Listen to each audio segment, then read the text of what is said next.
Hi hello ನಮಸ್ತೆ, ನಾನು ರಾಜು ಅಷ್ಟೇ. ನೀವು ನೋಡ್ತಾ ಇದ್ರ centre point Kannada YouTube channel. ಕಳೆದ ಒಂದು ವಾರದಿಂದ ಸಿಎಂ ಬದಲಾವಣೆಯ ಕೂಗು ಜೋರಾಗಿ ಕೇಳಿಬರುತ್ತದೆ. ಅಂದ್ರೆ ಅದು ಜನರಿಂದ ಕೇಳಿಬರುತ್ತಾ ಇರುವಂತ ಕೂಗು ಅಲ್ವೇ ಅಲ್ಲ, ಅದು ಪಕ್ಷದ ಒಳಗಿನ ಆಂತರಿಕ ಕಲದಿಂದ ಕೇಳಿಬರುತ್ತದೆ ಅಂತ ಕೂಗು. ಒಂದ್ ಕಡೆ ಸಿದ್ದರಾಮಯ್ಯನವರ ಬಣ, ಇನ್ನು ಮುಂದೆ ಸಿದ್ದರಾಮಯ್ಯನವರೇ ಸಿಎಂ ಆಗಿ ಮುಂದುವರಿತಾರೆ ಎನ್ನುವ ದೊಡ್ಡ ಮಾತನ್ನ ಅಥವಾ ದೊಡ್ಡ ಸುದ್ದಿಯನ್ನ ತಮ್ಮ ಆಪ್ತರ ಮೂಲಕ, ತಮ್ಮ ಸಚಿವ ಸಂಪುಟದ ಆಪ್ತರ ಮೂಲಕ ಸಿದ್ದರಾಮಯ್ಯನವರು ಹೊರಗಡೆ ಬಿಡ್ತಾ ಇದ್ದಾರೆ. ಜೊತೆಗೆ ಸಿದ್ದರಾಮಯ್ಯನವರ ಬಣ ಕೂಡ ಇನ್ನು ಮುಂದೆ ಅಂದ್ರೆ 2.5 ವರ್ಷ ಸಿದ್ದರಾಮಯ್ಯನವರು ಸಿಎಂ ಆಗಿ ಅಧಿಕಾರ ವಹಿಸಿಕೊಂಡ ನಂತರ ಅಂದ್ರೆ 2026 ವೇಳೆಗೆ, ಜನವರಿ ವೇಳೆಗೆ, ಸಂಕ್ರಾಂತಿಯ ವೇಳೆಗೆ ಸಿಎಂ ಸಿದ್ದರಾಮಯ್ಯನವರು ಬದಲಾವಣೆ ಆಗ್ತಾರೆ. ಜೊತೆಗೆ ಡಿ.ಕೆ. ಶಿವಕುಮಾರ್ ಅವರು ಈಗಿನ ಡಿಸಿಎಂ ಹುದ್ದೆಯಿಂದ ಸಿಎಂ ಆಗಿ ಪದೋನ್ನತಿಯನ್ನು ಹೊಂದ್ತಾರೆ ಅಥವಾ ಸಿಎಂ ಆಗಿ ಪದಗ್ರಹಣವನ್ನ ಪಡ್ಕೋತಾರೆ ಅನ್ನುವ ದೊಡ್ಡ ಸುದ್ದಿ ಈಗಾಗಲೇ ಹರಿದಾಡ್ತಾ ಇದೆ. ಅದು ಒಂದು ವಾರದಿಂದ ಜಾಸ್ತಿ ಆಗ್ಬಿಟ್ಟಿದೆ. ನೋಡಿ ಏನಾಗುತ್ತಂದ್ರೆ, ಸಿದ್ದರಾಮಯ್ಯನವರು ಸಿಎಂ ಆಗಿ ಮುಂದುವರಿತಾರೆ ಮತ್ತು ದೇವರಾಜ್ ಅರಸು ಅವರ 7 ವರ್ಷಗಳ ದಾಖಲೆಯನ್ನು ಮುಂದುವರಿತಾರೆ. ಜೊತೆಗೆ ಈ 5 ವರ್ಷವನ್ನು ಸಂಪೂರ್ಣವಾಗಿ ಸಿದ್ದರಾಮಯ್ಯನವರೇ ತಮ್ಮ ಅಧಿಕಾರವನ್ನ ಹೊಂದ್ತಾರೆ ಅಂತ ಸಿಎಂ ಸಿದ್ದು ಬಣದ ಆಪ್ತರು ಆದಂತ ಎಚ್.ಸಿ. ಮಹದೇವಪ್ಪ ಆಗಿರ್ಬೋದು, ಪರಮೇಶ್ವರ್ ಆಗಿರ್ಬೋದು, ಸತೀಶ್ ಜಾರಕಿಹೊಳಿ ಆಗಿರ್ಬೋದು, ಎಂ.ಬಿ. ಪಾಟೀಲ್ ಅವರು ಆಗಿರ್ಬೋದು ಮತ್ತು ಅನೇಕ ಸಚಿವ ಸಂಪುಟದ ಆಪ್ತರು ಹೇಳಿಕೆಯನ್ನು ನೀಡ್ತಾನೆ ಇದ್ದಾರೆ. ಜೊತೆಗೆ ಕೆ.ಎನ್. ರಾಜಣ್ಣ ಅವರು. ನೋಡಿ, ಇಲ್ಲಿ 2 ಸಬ್ಜೆಕ್ಟ್ ಆಗ್ತಾನೆ ಇದೆ. ಒಂದು, ಸಿದ್ದರಾಮಯ್ಯನವರು ಸಿಎಂ ಆಗಿ ಮುಂದುವರಿತಾರೆ 5 ವರ್ಷ ಅನ್ನೋದೊಂದು, ಜೊತೆಗೆ ಡಿ.ಕೆ.ಶಿ. ಬಣ ತಾನು ಸಿಎಂ ಆಗ್ತಾನೆ ಎನ್ನುವ ಒಂದು ಸುದ್ದಿಯನ್ನು ಹರಿಬಿಡುದು. ಈ ಎಲ್ಲ ಗೊಂದಲಗಳ ಮಧ್ಯೆ ಡಿ.ಕೆ. ಶಿವಕುಮಾರ್ ಅವರಿಗೆ ಸಿಎಂ ಪಟ್ಟ ದೊರಕಬೇಕಿದೆಯಲ್ಲ, ಅದು ನ್ಯಾಯವಾಗಿ ದೊರಕಲೇಬೇಕಾಗತ್ತೆ. ಯಾಕಂದ್ರೆ ಒಂದು ನೋಡಿ, ಇಲ್ಲಿ 2 ಗಮನಿಸಬೇಕಾಗುತ್ತೆ. ಒಂದು, ಸಿದ್ದರಾಮಯ್ಯನವರಂತ ಮುತ್ಸದ್ದಿ ನಾಯಕ ಮತ್ತೊಬ್ಬರಿಲ್ಲ. ಅವರು ಈಗಿನ 2.5 ವರ್ಷ ಅಲ್ಲ, 5 ವರ್ಷ ಅಲ್ಲ, ಮುಂದೆ 10 ವರ್ಷ ಸಿಎಂ ಆಗಿ ಮುಂದುವರೆದ್ರೂ ಕೂಡ ಯಾರ ಅಭ್ಯಂತರವೂ ಇಲ್ಲ ಮತ್ತು ಅವರ ನೇತೃತ್ವದಲ್ಲಿ ಕರ್ನಾಟಕ ಸುಭಿಕ್ಷವಾಗಿರುತ್ತೆ ಮತ್ತು ಅಭಿವೃದ್ಧಿಯ ಪಥದಲ್ಲಿ ಸಾಗುತ್ತೆ. ದೇವೇಗೌಡರಾಗಿರ್ಬೋದು, ಯಡಿಯೂರಪ್ಪ ಆಗಿರ್ಬೋದು ಮತ್ತು ಸಿದ್ದರಾಮಯ್ಯನಂತ ಕರ್ನಾಟಕ ಕಂಡ 3 ದೊಡ್ಡ ಮುತ್ಸದ್ದಿ ಇದ್ದಾರಲ್ಲ, ಅವರಿಗೆ ಯಾರು ಸಮಸಾಟಿ ಆಗ್ಲಿಕ್ಕೆ ಸಾಧ್ಯನೇ ಇಲ್ಲ. ನೀವು ಯಾರನ್ನೋ ಯಾವುದೇ ರಾಜಕಾರಣಿ, ಈಗಿನ ರಾಜಕಾರಣಿ ತಗೊಂಡ್ರು ಕೂಡ ಸಿದ್ದರಾಮಯ್ಯನವರಿಗಾಗ್ಲಿ, ಯಡಿಯೂರಪ್ಪನವರಿಗಾಗ್ಲಿ ಅಥವಾ ದೇವೇಗೌಡರಿಗಾಗ್ಲಿ, ಈ 3 ರಾಜಕಾರಣಿಗಳಿಗೆ ಸರಿ ಸಮಾನವಾದಂತ ಮತ್ತೊಬ್ಬ ರಾಜಕಾರಣಿ ಬರ್ಲಿಕ್ಕೆ ಸಾಧ್ಯನೇ ಇಲ್ಲ. ಹಾಗಿರುವಾಗ ಮತ್ತೊಬ್ಬ ಸಂಘಟನಾ ಚಿತ್ರ ಹುಟ್ಕೊಳ್ಳೋದು ಇದೇ ಕಾಂಗ್ರೆಸ್ ಪಕ್ಷದಲ್ಲಿ, ಅದು ಡಿ.ಕೆ. ಶಿವಕುಮಾರ್ ಅಂತವರು. ಸಿದ್ದರಾಮಯ್ಯನವರನ್ನು ಹೊರತುಪಡಿಸಿ ಸಿದ್ದರಾಮಯ್ಯನವರ ವಿಷಯದ ಬಗ್ಗೆ ಮಾತಾಡೋದೇ ಬೇಡ ಈಗ. ಯಾಕಂದ್ರೆ ಅವರು ದೊಡ್ಡ ಲೆವೆಲ್ ಅನ್ನ ಹೊಂದಿದ್ದಾರೆ ಮತ್ತು ಅವರು ಪೀಕ್ ರಾಜಕಾರಣಿ ಮತ್ತು ಅವರು ಅತ್ಯಂತ ಬುದ್ಧಿವಂತ ರಾಜಕಾರಣಿ ಮತ್ತು ಅತ್ಯಂತ ನಿಷ್ಠಾವಂತ ರಾಜಕಾರಣಿ ಮತ್ತು ಜನರ ಬಗ್ಗೆ ಕಾಳಜಿ ಇರುವಂತ ದೊಡ್ಡ ರಾಜಕಾರಣಿ. ಅದನ್ನ ಬಿಟ್ರೆ ಒಂದು ವೇಳೆ ಸಿದ್ದರಾಮಯ್ಯನವರು ಇಲ್ಲ ಅಂತ ತಿಳ್ಕೊಳ್ಳಿ, ಅಥವಾ ಸಿದ್ದರಾಮಯ್ಯನವರು ಪಕ್ಷದ ರಾಜಕಾರಣ ಹೊರಗೆ ಬಂದ್ರು ಅಂತ ತಿಳ್ಕೊಳ್ಳಿ, ಆಗ ಕಾಂಗ್ರೆಸ್ ಪಕ್ಷಕ್ಕೆ ಕಾಣ್ತಿದ್ದಂತ ಮತ್ತೊಬ್ಬ ನಾಯಕ, ಸಂಘಟನಾ ಚತುರ ಅಂದ್ರೆ ಅದು ಡಿ.ಕೆ. ಶಿವಕುಮಾರ್ ಅವರು. ಇದು ಏನಾಗುತ್ತಂದ್ರೆ, ಒಬ್ಬ ಪ್ರಥಮ ಬಾರಿ MLA ಆಗ್ತಾನೆ, MLC ಆಗ್ತಾನೆ ಅಥವಾ MP ಆಗ್ತಾನೆ, ಅವರಿಗೆಲ್ಲ ಅಧಿಕಾರ ಹೊಂದುವಂತ ದಹ ಇರುತ್ತೆ. ನನಗೆ MLA ಆದ್ರೆ ಯಾವ್ದಾದ್ರು ನಮ್ಮ ಜಿಲ್ಲೆಯಲ್ಲಿ ನಾನೊಬ್ಬನೇ ಕಾಂಗ್ರೆಸ್ MLA ಆದ್ರೆ ಜಿಲ್ಲಾವಾರು ಕನ್ಸಿಡರ್ ಮಾಡಿದಾಗ ನಾನು ಮಿನಿಸ್ಟರ್ ಆಗ್ಬೋದು, ಜಿಲ್ಲಾವಾರು ಆಯ್ಕೆ ಮಾಡಿದಾಗ ನಾನು ಕೂಡ ಪ್ರಥಮ ಬಾರಿ ಆಯ್ಕೆ ಆದ್ರೂ ಕೂಡ ನಮ್ಮ ಜಿಲ್ಲೆಯ ಕನ್ಸಿಡರ್ ಮಾಡಿದಾಗ ನಾನು ಕೂಡ MLA ಮಿನಿಸ್ಟರ್ ಆಗ್ಬೋದು ಒಂದು ಅಧಿಕಾರದ ಆಸೆ ಇರುತ್ತೆ. ಹಾಗಿರುವಾಗ 7 ಬಾರಿ ಗೆದ್ದಂತ ಡಿ.ಕೆ. ಶಿವಕುಮಾರ್ ಅವರು ಮಂತ್ರಿ ಆಗಿದ್ದಾರೆ. ಅವರು ಸಿಎಂ ಪಟ್ಟದ ಆಸೆ ಪಡೋದ್ರಲ್ಲಿ ಯಾವುದೇ ಮುಜುಗರ ಇಲ್ಲ ಮತ್ತು ಯಾವುದೇ ದೊಡ್ಡ ಕಳಂಕವೂ ಇಲ್ಲ. ಯಾಕಂದ್ರೆ ಅವರು ಪಕ್ಷದ ಸಂಘಟನೆಯನ್ನು ನಿಷ್ಠಾವಂತನಾಗಿ ಮಾಡಿದ್ದಾರೆ. ಕಳೆದ 2023 ಚುನಾವಣೆಯಲ್ಲಿ ಪಕ್ಷವನ್ನು ಅಧಿಕಾರಕ್ಕೆ ತರುವಲ್ಲಿ ದೊಡ್ಡ ನೇತೃತ್ವವನ್ನು ವಹಿಸಿದ್ದಾರೆ ಮತ್ತು ಗ್ಯಾರಂಟಿ ಯೋಜನೆಯನ್ನ ಕಾರ್ಯರೂಪಕ್ಕೆ ತರುವಲ್ಲಿ ಮತ್ತು ಆ ಮ್ಯಾನಿಫೆಸ್ಟೋವನ್ನು ರೆಡಿ ಮಾಡುವಲ್ಲಿ ನಿವೃತ್ತ KS ಅಧಿಕಾರಿಯನ್ನ ನೇಮಕ ಮಾಡಿ ಅವರ ನೇತೃತ್ವದಲ್ಲಿ ಯಾವ ತರ ಗ್ಯಾರಂಟಿ ಯೋಜನೆಗಳನ್ನ ಮಾಡಬೇಕು ಮತ್ತು ಯಾವ ತರ ಪ್ರಣಾಳಿಕೆಯನ್ನ ಮಾಡಿದ್ರೆ ಜನ ತಮ್ಮನ್ನು ಒಪ್ತಾರೆ ಎನ್ನುವ ದೃಷ್ಟಿಯಲ್ಲಿ ಒಂದು ತಂಡವನ್ನ ಕಟ್ಟಿಕೊಂಡು ಅವ್ರು ಮಾಡಿದಂತ ಪರಿಶ್ರಮ ಇದೆಯಲ್ಲ, ಇಡೀ ರಾಜ್ಯದ ಮೂಲೆಯಲ್ಲಿ ತಿರುಗಾಡಿ ಸಂಘಟನೆಯನ್ನು ಮಾಡಿ ಸಿದ್ದರಾಮಯ್ಯನವರ ಮುಖವಾಣಿ ಮತ್ತು ಗ್ಯಾರಂಟಿ ಯೋಜನೆಗಳ ಮುಖಾಂತರ ಪ್ರಚಾರ ಮಾಡಿ ಪಕ್ಷವನ್ನು ಅಧಿಕಾರಕ್ಕೆ ತಂದಂತ ಒಂದು ಶ್ರೇಯಸ್ಸು ಇದೆಯಲ್ಲ, ಅದು ಡಿ.ಕೆ. ಶಿವಕುಮಾರ್ ಅವರಿಗೆ ಸಲ್ಲತ್ತೆ ಮತ್ತು ನಿಸ್ಸಂದೇಹವಾಗಿ ಅವರು ಸಿಎಂ ಪಟ್ಟ ಅವರಿಗೆ ಸಿಕ್ಕದರಲ್ಲಿ ಯಾವುದೇ ಅಸಹ್ಯ ಪಟ್ಕೊಳ್ಳೋದಾಗ್ಲಿ ಅಥವಾ ಯಾವುದೇ ಮುಜುಗರ ಪಟ್ಕೊಳ್ಳೋದಾಗ್ಲಿ ಅಥವಾ ಯಾವುದೇ ಹೊಟ್ಟೆ ಕಿಚ್ಚು ಪಡುವಂಥದ್ದು ಯಾವುದೇ ವಿಷಯ ಇಲ್ಲ. ಅಂಥದ್ರಲ್ಲೂ ಕೂಡ ಈಗಿನ ಸದ್ಯದ ರಾಜಕಾರಣದಲ್ಲಿ, ಈಗಿನ ಸದ್ಯದ ಬೆಳವಣಿಗೆಯಲ್ಲಿ ಡಿ.ಕೆ. ಶಿವಕುಮಾರ್ ಅವರು ಒಂದು ರಾಜ್ಯ ಸರ್ಕಾರದಲ್ಲಿ DCM ಪಟ್ಟವನ್ನು ಹೊಂದಿದ್ದಾರೆ. ಜೊತೆಗೆ ಅವರಿಗೆ ಪಕ್ಷವನ್ನು ಹತೋಟಿಯಲ್ಲಿ ಇಟ್ಕೊಳ್ಳುವಂತ ಒಂದು ಅಧಿಕಾರವೂ ಕೂಡ ಇದೆ. ಅಂದ್ರೆ ಅದು KPCC ಅಧ್ಯಕ್ಷ ಸ್ಥಾನ. ಡಿ.ಕೆ. ಶಿವಕುಮಾರ್ ಅವರನ್ನ ಮುಖ್ಯಮಂತ್ರಿ ಹುದ್ದೆಯಿಂದ ದೂರ ಇಡಬೇಕು ಎನ್ನುವ ಕಾರ್ಯತಂತ್ರವಾಗಿ ಸಿಎಂ ಆಪ್ತ ಬಣ ಅವರನ್ನ ಮೊದಲನೇದಾಗಿ ಅಧ್ಯಕ್ಷ ಸ್ಥಾನದಿಂದ ಕೆಳಗಿಳಿಸಿದ್ರೆ ಅವರಿಗೆ ಪಕ್ಷದ ಮೇಲಿನ ಹತೋಟಿ ತಪ್ಪತ್ತೆ ಅನ್ನುವ ಕಾರಣದಿಂದಾಗಿ ಈಗ ಒಂದು ವಾರದಲ್ಲಿ ಅಥವಾ ಒಂದು ತಿಂಗಳ ಒಳಗಾಗಿ ಪಕ್ಷದ ಅಧ್ಯಕ್ಷ ಸ್ಥಾನದ ಬದಲಾವಣೆ ಪಕ್ಕಾ ಆಗ್ಬಿಟ್ಟಿದೆ. ಇದು ಕೂಡ ಅವರಿಗೆ ಸಿದ್ದರಾಮಯ್ಯನವರಿಗೆ ಸಿಎಂ ಆಗಿದ್ರು ಕೂಡ ಡಿಸಿಎಂ ಅವರು ತುಂಬಾ ಕೋಆಪರೇಟಿವ್ ಆಗಿ, ಅಂದ್ರೆ ಸಿಎಂ ಮತ್ತು ಡಿಸಿಎಂ ಬಣ ಅಥವಾ ಸಿಎಂ ಮತ್ತು ಡಿಸಿಎಂ ಅವರ ಒಂದು ಜೋಡಿ ಎತ್ತು ಅಂತ ಹೇಳ್ತಾರಲ್ಲ, ಜೋಡೆತ್ತು ಅಂತ ಹೇಳ್ತಾರಲ್ಲ, ಅವರ ಇಬ್ಬರ ನೇತೃತ್ವದಲ್ಲಿ ಕರ್ನಾಟಕ 5 ಗ್ಯಾರಂಟಿಗಳನ್ನ ಕೊಟ್ಟಿದೆ ಮತ್ತು ಕರ್ನಾಟಕ ರಾಜ್ಯದಲ್ಲಿ ಅಭಿವೃದ್ಧಿ ಸ್ವಲ್ಪ ಕುಂಠಿತವಾಗಿದ್ರು ಕೂಡ ಜನರಿಗೆ ಯಾವುದೇ ತೊಂದರೆ ಆಗದಂತೆ ನೋಡ್ಕೊಂಡಿದ್ದಾರೆ ಇಬ್ಬರು ಕೂಡ, ಸಿಎಂ ಸಿದ್ದರಾಮಯ್ಯನವರು ಮತ್ತು ಡಿಸಿಎಂ ಆದಂತ ಡಿ ಕೆ ಶಿವಕುಮಾರ್ ಅವರು. ಈ ನಿಟ್ಟಿನಲ್ಲಿ ಸಿದ್ದರಾಮಯ್ಯನವರ ಜೊತೆಗೆ ಡಿಸಿಎಂ ಆಗಿದ್ದಂತ ಶಿವಕುಮಾರ್ ಅವ್ರಿಗೆ ಒಂದು ಆಸೆ ಇತ್ತು, ನಾನು ಯಾವಾಗ ಸಿಎಂ ಪಟ್ಟವನ್ನು ಅಲಂಕರಿಸ್ತೇನಲ್ಲ ಅಲ್ಲಿ ತನಕ ನಾನು ಪಕ್ಷದ ಅಧ್ಯಕ್ಷ ಸ್ಥಾನದಲ್ಲೂ ಮುಂದುವರಿತೇನೆ.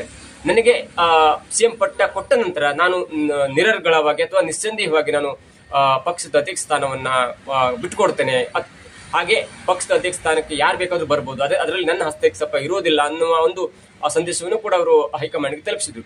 ಆದ್ರೆ ಸಿಎಂ ಬಣದ ಲೆಕ್ಕಾಚಾರವೇ ಬೇರೆ ಇದ್ದರಿಂದ, ಅಂದ್ರೆ ಸಿಎಂ ಪಟ್ಟದಿಂದ ದೂರ ಇರುವ ಕಾರಣ, ಅಂದ್ರೆ ಡಿ ಕೆ ಶಿವಕುಮಾರ್ ಅವರನ್ನ ಸಿಎಂ ಪಟ್ಟದಿಂದ ದೂರ ಇರಬೇಕು, ಆ ಕಾರಣಕ್ಕಾಗಿ ಅವರ ಮೊದಲ ಹಂತವಾಗಿ ಅವರ ಅಧಿಕಾರವನ್ನ ಮೊಟಕುಗೊಳಿಸಬೇಕು ಅಥವಾ ಅವರ ಹಸ್ತಕ್ಷೇಪವನ್ನ ಅಥವಾ ಅವರ ಹತೋಟಿಯನ್ನ ಮೊಟಕುಗೊಳಿಸಬೇಕು ಅನ್ನೋ ದೃಷ್ಟಿಯಿಂದ ಪಕ್ಷದ ಅಧ್ಯಕ್ಷ ಸ್ಥಾನಕ್ಕೆ ಕೊಡಲಿಯೇಟನ್ನ ಕೊಡ್ಲಿಕ್ಕೆ ಸಚಿವ ಸಂಪುಟದ ಆಪ್ತರು ಮತ್ತು ಸಿದ್ದು ಆಪ್ತರು ಒಂದು ದೊಡ್ಡ ಪ್ಲಾನ್ ಅನ್ನು ಮಾಡ್ಕೊಂಡಿದ್ದಾರೆ.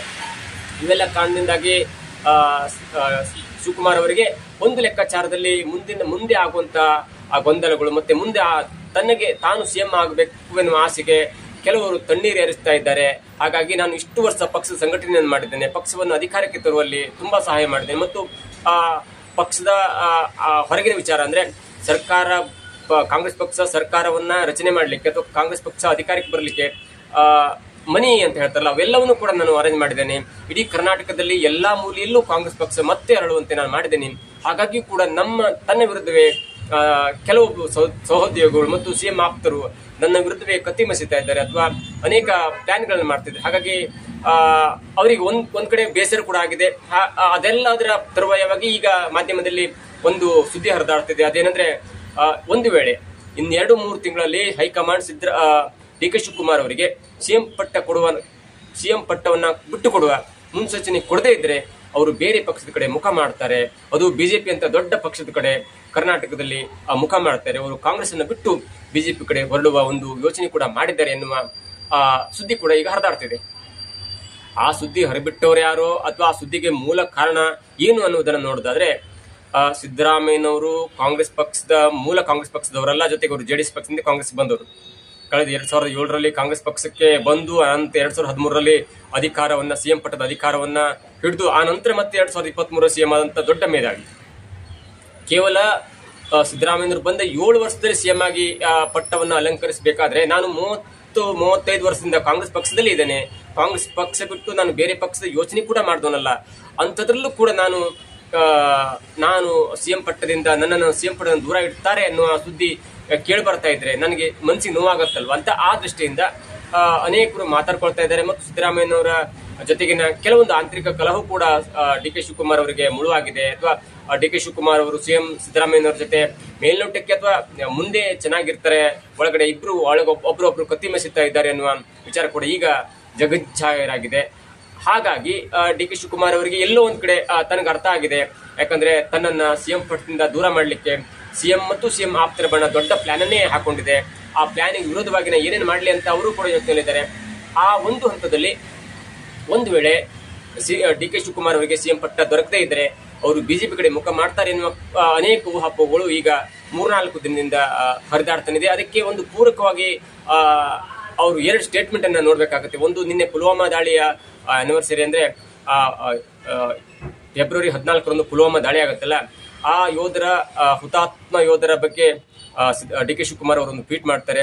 ನಾವು ಇಡೀ ರಾಷ್ಟ್ರವಾಗಿ ಅವರ ಜೊತೆಗಿರ್ಬೇಕಾಗತ್ತೆ ಮತ್ತು ನಮ್ಮ ರಾಷ್ಟ್ರ ಕೈಗೊಂಡಂತ ನಿರ್ಣಯಕ್ಕೆ ನಾವು ಬದ್ಧರಾಗಿರ್ಬೇಕಾಗತ್ತೆ. ನಮ್ಮ ದೇಶ ಏನೇ ನಿರ್ಣಯ ಕೈಗೊಂಡ್ರು ಆ ಯೋಧರ ಪರವಾಗಿ ಏನೇ ನಿರ್ಣಯ ಮತ್ತು ಗೌರವ ಕೈಗೊಂಡ್ರು ಕೂಡ ನಾವು ಅದನ್ನ ಪರವಾಗಿರ್ಬೇಕಾಗತ್ತೆ ಮತ್ತು ಆ ಹುತಾತ್ಮ ಯೋಧರ ಕುಟುಂಬದ ಜೊತೆ ನಾವು ಇದ್ದೇವೆ ಮತ್ತು ಅವರ ಆತ್ಮಕ್ಕೆ ಶಾಂತಿ ಸಿಗಲಿ ಅನ್ನುವ ಒಂದು ಟ್ವೀಟ್ ಅನ್ನ ಮಾಡಿರ್ತಾರೆ. ಅಂದ್ರೆ ಇಡೀ ರಾಷ್ಟ್ರದ ಸಾರ್ವಭೌಮತ್ವದ ಬಗ್ಗೆ ಅವರು ಒಂದು ಟ್ವೀಟ್ ಮಾಡ್ತಾರೆ. ಈ ಟ್ವೀಟ್ ಈಗ ಅನೇಕ ಗೊಂದಲಗಳಿಗೆ ಅಥವಾ ಈ ಟ್ವೀಟ್ ಈಗ ಅನೇಕ ಊಹಾಪೋಹಗಳಿಗೆ ತೆರೆ ಮಾಡಿಕೊಟ್ಟಿದೆ. ಅಂದ್ರೆ ಆ ಟ್ವೀಟ್ ಅವರು ದೇಶದ ಭಕ್ತಿಯಿಂದ ಮಾಡಿದರೆ ಹೊರತು ಕಾಂಗ್ರೆಸ್ ಪಕ್ಷವನ್ನು ಬಿಟ್ಟು ಬಿಜೆಪಿ ಸೇರ್ತಾರೆ ಅನ್ನುವ ಆ ಟ್ವೀಟ್ ಇದೆಯಲ್ಲ, ಅಥವಾ ಆ ತರ ಸುದ್ದಿ ಹಬ್ಬಿಸಿದ್ದಿಲ್ಲ, ಅದು ಖಟ್ಟಾ ಫೇಕ್ ಸುದ್ದಿ ಆಗಿರುತ್ತೆ. ಯಾಕಂದ್ರೆ ಅನೇಕ ಮಾಧ್ಯಮದಲ್ಲೂ ಕೂಡ ಅವರ ಆ ತರದೇ ಒಂದು ಸುದ್ದಿ ಹರಿದಾಡ್ತಿದೆ. ಆ ಟ್ವೀಟ್ ಅನ್ನ ಎತ್ಕೊಂಡು ಈಗ ದೇಶದ ಸಾರ್ವಭೌಮತ್ವದ ಬಗ್ಗೆ ಡಿ ಕೆ ಶಿವಕುಮಾರ್ ಅವರು ಮಾತಾಡಿದ್ದಾರೆ ಮತ್ತು ಬಿಜೆಪಿ ಇಡೀ ದೇಶಭಕ್ತ ಪಕ್ಷವಾಗಿದೆ ಎನ್ನುವ ದೃಷ್ಟಿಯಲ್ಲಿ ಅವರು ಕಾಂಗ್ರೆಸ್ ಅನ್ನ ಬಿಟ್ಟು ಬಿಜೆಪಿನ ಸೇರ್ತಾರೆ ಎನ್ನುವ ನಿಟ್ಟಿನಲ್ಲಿ ಅವರು ಹಾಗೆ ಟ್ವೀಟ್ ಮಾಡಿದ್ದಾರೆ ಎನ್ನುವ ಅನೇಕ ಊಹಾಪೋಹಗಳು ಹರಿದಾಡ್ತಾ ಇದೆ. ಅವೆಲ್ಲವೂ ಸತ್ಯಕ್ಕೆ ದೂರವಾದದ್ದು ಅನ್ನುವ ನಮ್ಮ ವಿಶ್ಲೇಷಣೆ. ಯಾಕಂದ್ರೆ ಕಾಂಗ್ರೆಸ್ ಪಕ್ಷವನ್ನ ಬಿಟ್ಟು ಬೇರೆ ಯೋಚನೆಯನ್ನೇ ಮಾಡಿದವರಲ್ಲ ಡಿ ಕೆ ಶಿವಕುಮಾರ್ ಅವರು. ಅವರಿಗೆ ಒಂದೇ ಒಂದು ಆಸೆ ಇದೆ, ಅದು ಸ್ವಲ್ಪ ದಿನವಾದ್ರೂ ತಾನು ಸಿಎಂ ಪಟ್ಟವನ್ನ ಅಲಂಕಾರ ಮಾಡಬೇಕು ಎನ್ನುವುದು. ಯಾಕಂದ್ರೆ ಅವರು ರಾಜ್ಯದ ಅಭಿವೃದ್ಧಿಗೆ ತುಂಬಾ ಶ್ರಮವನ್ನು ವಹಿಸಿದ್ದಾರೆ ಮತ್ತು ಕಾಂಗ್ರೆಸ್ ಪಕ್ಷದ ಅಭಿವೃದ್ಧಿಗೆ, ಕಾಂಗ್ರೆಸ್ ಪಕ್ಷದ ಸಂಘಟನೆಗೆ ಮತ್ತು ಕಾಂಗ್ರೆಸ್ ಪಕ್ಷವನ್ನು ಅಧಿಕಾರಕ್ಕೆ ತರುವಲ್ಲಿ ತುಂಬಾ ಸಂಘಟನೆ ಮಾಡಿದ್ದಾರೆ. ಹಾಗೆಂದ ಮಾತ್ರಕ್ಕೆ ಅವರಿಗೆ ಸಿಎಂ ಪಟ್ಟ ದೊರಕುವುದಿಲ್ವಾ ಅಥವಾ ದೊರಕಿ ಬಿಡುತ್ತಾ, ಅದು ಈಗಿನ ಯಕ್ಷ ಪ್ರಶ್ನೆಯಾಗಿದೆ. ಆದ್ರೆ ಅವರು ಕಾಂಗ್ರೆಸ್ ಪಕ್ಷವನ್ನು ಬಿಟ್ಟು ಬಿಜೆಪಿಗೆ ಸೇರ್ತಾರೆ ಅಥವಾ ಬಿಜೆಪಿಯ ಜೊತೆಗೆ ಅವರು ದೊಡ್ಡ ಸಂಬಂಧವನ್ನು ಹೊಂದಿದ್ದಾರೆ ಎನ್ನುವುದು ಎಷ್ಟರ ಮಟ್ಟಿಗೆ ಸತ್ಯ ಅನ್ನೋದನ್ನ ನಾವು ಕಾದು ಮಾಡಬೇಕಾಗಿದೆ. ನೋಡಿ, ಇಲ್ಲಿ ಮತ್ತೊಂದು ವಿಷಯ ಏನಂದ್ರೆ, ಒಂದು ವೇಳೆ ಎಲ್ಲವನ್ನು ಬಿಟ್ಟು, ಅಂದ್ರೆ ಇಲ್ಲಿ ರಾಜಕೀಯದಲ್ಲಿ ಯಾರು ಶತ್ರುಗಳಲ್ಲ ಮಿತ್ರಗಳಲ್ಲ ಅನ್ನುವ ಒಂದು ದೊಡ್ಡ ಮಾತಿದೆ.